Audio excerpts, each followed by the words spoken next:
Hey, now this isn't for all you folks, but it's pretty good information. My indoor swimming pool or indoor swimming pools can cause major mold issues, okay? So this is a condominium complex, and they called me, and this was the problem, okay? And the problem was that they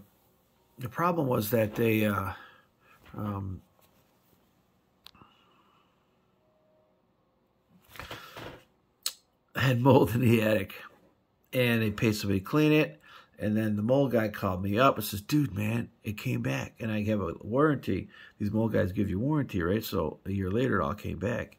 And so basically, I went there and they hired me, and I brought my tools and I did a bunch of stuff. And here's a swimming pool here, okay? And then it's a Velocicalico, which I don't have anymore because somebody stole it. And that was like checking pressure differentials. That was pretty cool. You could do a pressure differential from one room to another. And it was a great tool, but I'm not going to spend $2,000 on one of those again. But anyways, it was a nice tool. Now I just use toilet paper. I got a video called Toilet Paper Trick, how to test with it. It's like some of my videos.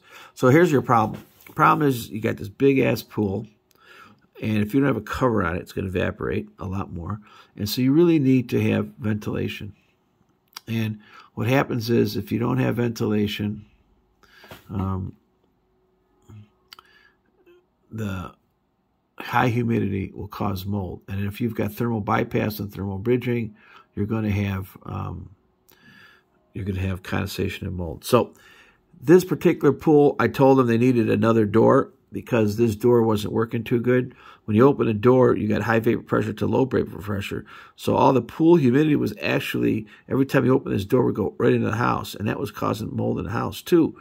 Okay, so that was number one. I says it's good to have like a space where you walk from one door to another door, like a buffer zone. So if the door leaks, it doesn't like suck humidity. And this door had poor weather stripping. So if the house had negative pressure, and this house did, the cold air turns were sealed in this home's basement. I'm sorry, this wasn't a condominium, it was a house. And I've done a lot of pools, so I'm just mixing them up, but it's the same thing.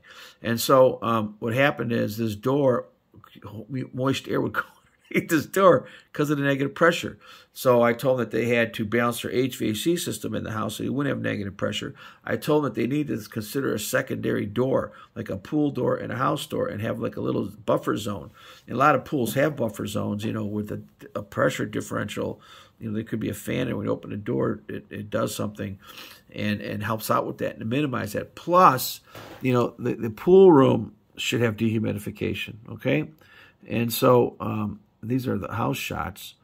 And so a lot of times when you go to swimming pools, indoor pools, they got that musty smell. It ain't rocket science. It's probably mold. A lot of times the mold's behind the walls, you know, or up in the attic. So then, you know, or you have a lot of chlorine smell. But swimming pools are like huge indoor reservoirs. And if you've got a huge indoor reservoir, you better have some type of moisture management, and you're going to need dehumidification. And these systems are pretty expensive.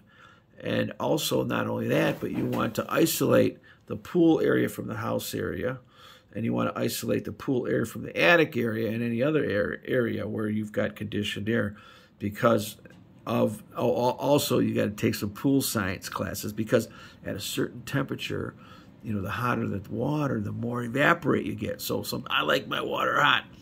Yeah, you do? Okay. Well, there's a reason why pool temperature should be certain temperatures. We're not going to get into that. We have other videos on pools.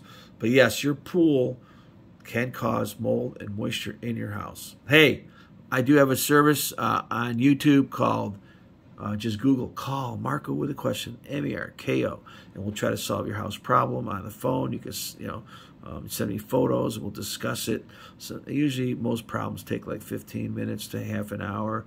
I do charge $29 for that. Some people want virtual inspection or virtual home inspection. There might be more fees for that, not too much more. Some people want to report because they're going to go to court, or, you know, they want a letter to their builder or contractor or whoever, for whatever reason, I am an expert witness as well. So call Mark with a question. Also, please rate, subscribe. Down below, I have some links on some Amazon products. Sometimes they're related to the video that I'm doing. If not, you want to buy some, just go into the bar and just type in what you need. You know, Amazon's really good, man. 1 or 2 days. And, you know, they do pay people like me, like 1%, but it's still 1% on products. So, you know, Amazon does have thousands and thousands of people like me. You know, whenever you see those ads that come across your Facebooks and all that, those are people that are just trying to sell stuff through Amazon and getting a piece. So please rate, subscribe, hit the bell, and call Mark with a question if you have one that nobody else can solve. Thanks for coming on.